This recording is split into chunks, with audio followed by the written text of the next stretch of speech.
പിന്നെ ചോറിന നല്ലതാ. കഞ്ഞിക്കോ? ഇന്നലത്തെ പുഴുക്കിന്റെ കൂടെ ഇത് വേണമായിരുന്നു. എനിക്കൊരു ബാഡ് ഹാബിറ്റ് ഉണ്ട്. ജോസൻ അറിയാമോ എന്തോന്ന്? ജോസന് പറയാൻ ഒക്കത്തില്ല. ജോസൻ കണ്ടിട്ടില്ല. കേൾക്കുന്നവരല്ലേ ഇപ്പൊ ഓടിക്കും.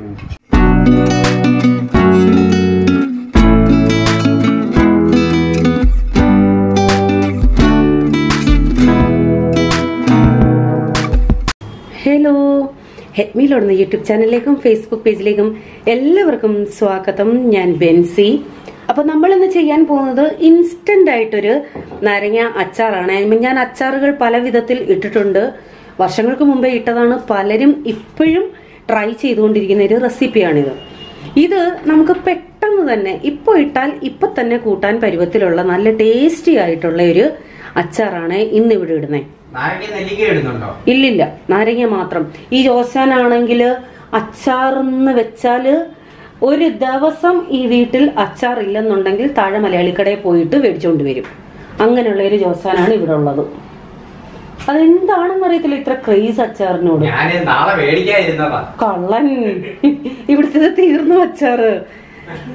കൊറേ ഇട്ട് വെച്ചിരുന്നതാ. അത് ഇത്രയും ഇന്നലെ വരെ ഉണ്ടായിരുന്നു.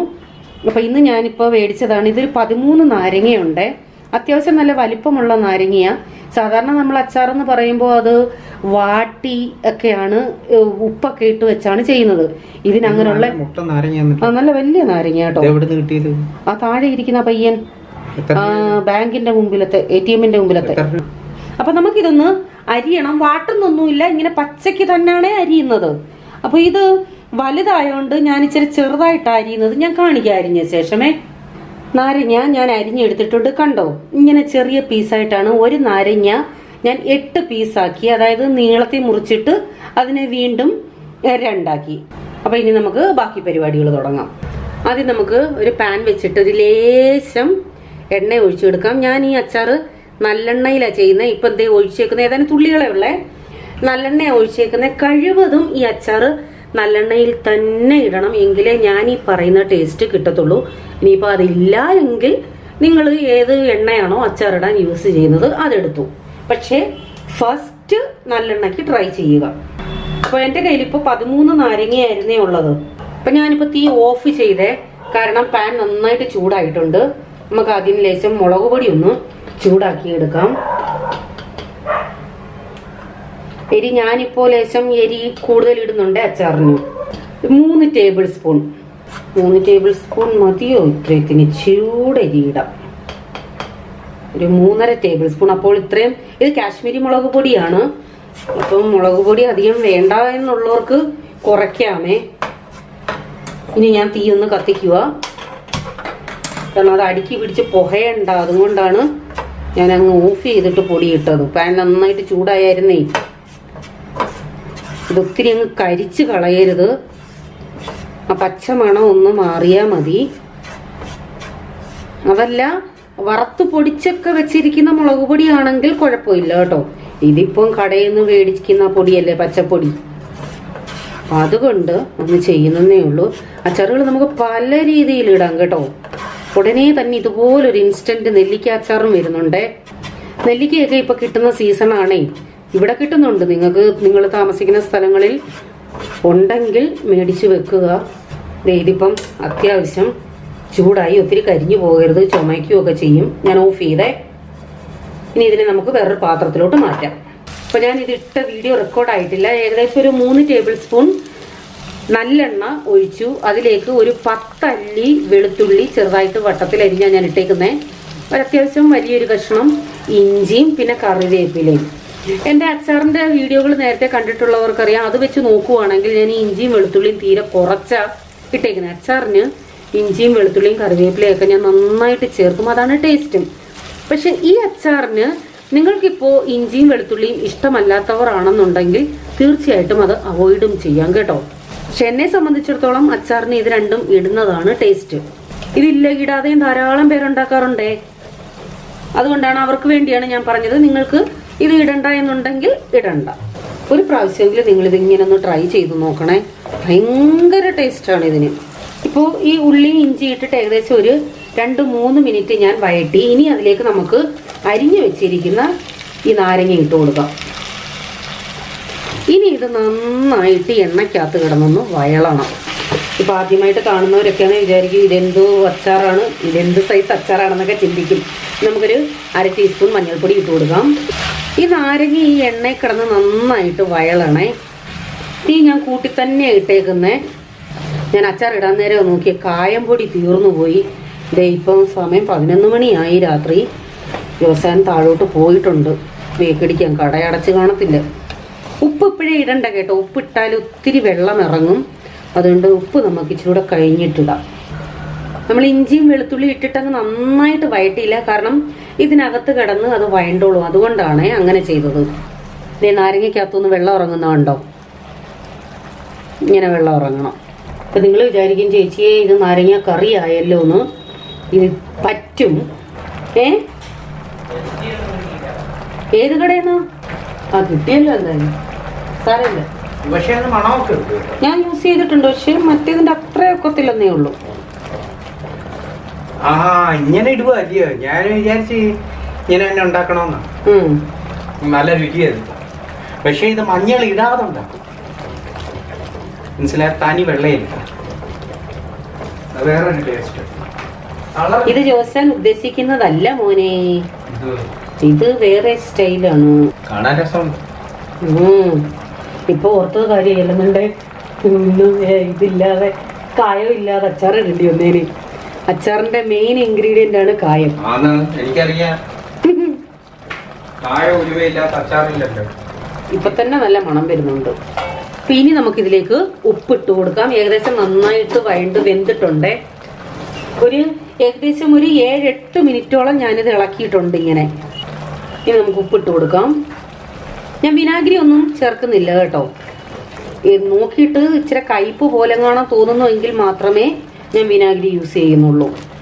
ഇനി നമ്മൾ ചെയ്യുന്നത്, ഞാൻ തീ ഓഫ് ചെയ്തു. ഓക്കെ, ഇനി നമുക്ക് തീയുടെ യാതൊരു പരിപാടിയും ഇല്ല. ഇനി നമുക്ക് ആ മുളക് പൊടി ഉണ്ടല്ലോ അതങ്ങോട്ട് ഇട്ട് കൊടുക്കാം. കായപ്പൊടി. അപ്പൊ കായം നിങ്ങളുടെ കയ്യിലുള്ള ബ്രാൻഡിനനുസരിച്ച് അതിന്റെ മണവും ഗുണവും ഒക്കെ വ്യത്യാസം വരുമേ. ഞാനിപ്പോ എന്തായാലും ഒരു 1.5 ടീസ്പൂൺ ഇട്ടിട്ടുണ്ട്. ഉലുവാപ്പൊടി ഒരു 1/4 ടീസ്പൂൺ ഇല്ല കേട്ടോ. ഇത് നമുക്കിത് നന്നായിട്ട് ഇളക്കി യോജിപ്പിക്കാം. എന്താ ഒരു മണം വരുന്നതെന്നറിയാമോ? ഇപ്പം ഉപ്പൊക്കെ പരുവമാണോന്നൊന്ന് നോക്കട്ടെ. എന്റെ പൊന്നോ, എന്തോ ടേസ്റ്റാന്നറിയാമോ? വെറുതെ നാക്കി തിന്നാൻ തോന്നും. നമുക്കിതിന് വിനാഗിരിയുടെ ആവശ്യമില്ല, ഒട്ടും അങ്ങനെ കയ്പില്ല. നാരങ്ങയുടെ കൂടിയാ കേട്ടോ, കാരണം നാരങ്ങ അധികം കയ്പില്ലാത്ത. ഞാൻ വിചാരിച്ച് കയ്പ് കാണുമെന്ന്. നല്ല പച്ച നാരങ്ങയായിരുന്നു, പക്ഷെ ഒട്ടും കയ്പില്ല. നിങ്ങൾക്ക് കയ്പാട്ട് തോന്നുന്നു, ഇച്ചിരി പുളിയൊക്കെ വേണമെന്നുണ്ടെങ്കിൽ വിനാഗിരി ചേർക്കാം കേട്ടോ. 1 ടീസ്പൂൺ അല്ലെ 1 ടേബിൾ സ്പൂൺ അങ്ങനെ വേണമെങ്കിൽ മാത്രം ചേർത്താൽ മതിയേ. നിങ്ങൾക്കിത് ഇപ്പൊ തന്നെ ചോറിൻ്റെ കൂടി ഇപ്പൊ തന്നെ നിങ്ങൾക്കിത് കൂട്ടാൻ പറ്റും. യോസാ, ഇങ്ങോട്ട് വന്നേ ഇച്ചിരി ടേസ്റ്റ് നോക്കാൻ.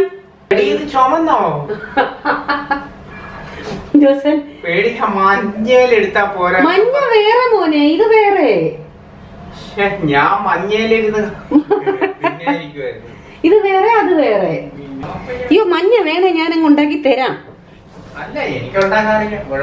ഇയാടെ ഈ ഭർത്താക്കന്മാർക്ക് കൂടുതൽ കുക്കിംഗ് അറിയുന്നത് നമുക്ക് നാണം കേടാ. ഞാൻ ഉണ്ടാക്കി തരാന്ന് പറഞ്ഞപ്പോ എനിക്കറിയാവുന്നു. എരിയുണ്ടോ? പിന്നെ കഞ്ഞിക്കോ? ഞാൻ വിചാരിച്ച കയ്പ് ആണോന്ന് ചോദിച്ചാ, പക്ഷെ കയ്പില്ല, അധികം കയ്പില്ല, നല്ല ടേസ്റ്റ് ഉണ്ട്. എനിക്ക് പണ്ടൊരിതുണ്ടായിരുന്നു ഇങ്ങനെയൊക്കെയുള്ള അച്ചാറ്. ഇന്നലത്തെ പുഴുക്കിന്റെ കൂടെ ഇത് വേണമായിരുന്നു. എനിക്കൊരു ബാഡ് ഹാബിറ്റ് ഉണ്ട്. ജോസന് അറിയാമോ എന്തോന്ന്? നിനക്ക് ബാഡ് ഹാബിറ്റേ ഉള്ളൂ. എന്തുവാന്ന് പറയാമോ? ജോസന് പറയാൻ ഒക്കത്തില്ല, ജോസൻ കണ്ടിട്ടില്ല. ഞാനേ ഈ ചായയുടെ കൂടൊക്കെ ഈ അച്ചാർ തൊട്ട് വെക്കും. ഈ ഈന്തപ്പഴം അച്ചാർ ഒരു പ്രാവശ്യം ഇട്ടായിരുന്നു. അത് മൊത്തം അങ്ങനെ തീർന്നത്. ചായയുടെ കൂടെ ചൂട് ചായയും അച്ചാറും തൊട്ട് നിൽക്കും. പിന്നെ ഒരു മത്തിക്കറി എന്ന് പറയുന്നത് ജിലേബി നാരങ്ങയും കൂടെ തിന്നും കേട്ടോ. ഇതൊക്കെയാ അവിടെ ഇരുന്ന് പറയുന്നത് കേട്ടോ. ഞാൻ അങ്ങനെയൊന്നും നിന്നിട്ടില്ല. പക്ഷെ ജോസനെ നോക്കണം, ഞാൻ പണ്ടൊരു ആന്ധ്രാക്കാരുടെ ചട്നി ഉണ്ടാക്കിയായിരുന്നു, ശർക്കരയും മുളകും ഒക്കെ ചേർത്ത്. അതും ചായയും കൂടെ കുടിക്കുമായിരുന്നു. പക്ഷെ ഇതും ചായയും, ചൂട് ചായ എന്തോ ടേസ്റ്റാന്നറിയാം. അയ്യോ പിന്നെ ഭയങ്കര ടേസ്റ്റ്. കേൾക്കുന്നവരല്ലേ ഇപ്പൊ ഓടിക്കും എന്തോ കോമ്പിനേഷനാന്ന് പറഞ്ഞിട്ട്. ഒരു കോമ്പിനേഷനും ഇല്ല, നിങ്ങൾ ആരും ചെയ്യല്ലേ സത്യം. പക്ഷെ എനിക്കത് ടേസ്റ്റ് ആയിട്ട് തോന്നിയോ അതും കൊണ്ടാ. ആരും ചെയ്യാത്തതാ അച്ചാറും ചായ, ആരും ചെയ്യാറില്ല. അപ്പൊ നിങ്ങൾ തീർച്ചയായിട്ടും ഇത് ഒരു പ്രാവശ്യമെങ്കിലും ഇട്ട് നോക്കണേ. ഞാൻ പറഞ്ഞ കണക്ക് നല്ലെണ്ണയിൽ തന്നെ ട്രൈ ചെയ്യണം. ഇത് നല്ലെണ്ണയിൽ ഇട്ടതിന്റെ ടേസ്റ്റ് ആയിരിക്കും. എങ്കിലേ ഈ ടേസ്റ്റ് കിട്ടത്തുള്ളൂ. നല്ലെണ്ണയിൽ ഇടണം. ഏതാ എന്തോ ഒരു വ്യത്യാസം, സാധാരണ ഇടുന്നതിലും വ്യത്യാസം. ഞാൻ സാധാരണ വെളിച്ചെണ്ണയിലാണ് ഇടുന്നത്. ഞാൻ ഇത് ആദ്യം മഞ്ഞ കാണിച്ചപ്പോ വിചാരിച്ചു ഈ മഞ്ഞക്ക ഇടാൻ പോകുന്നതെന്ന്. പിന്നെ ഇത് ചുവപ്പാക്കിയത് ഇപ്പോഴും ചുവപ്പാക്കി പോയി.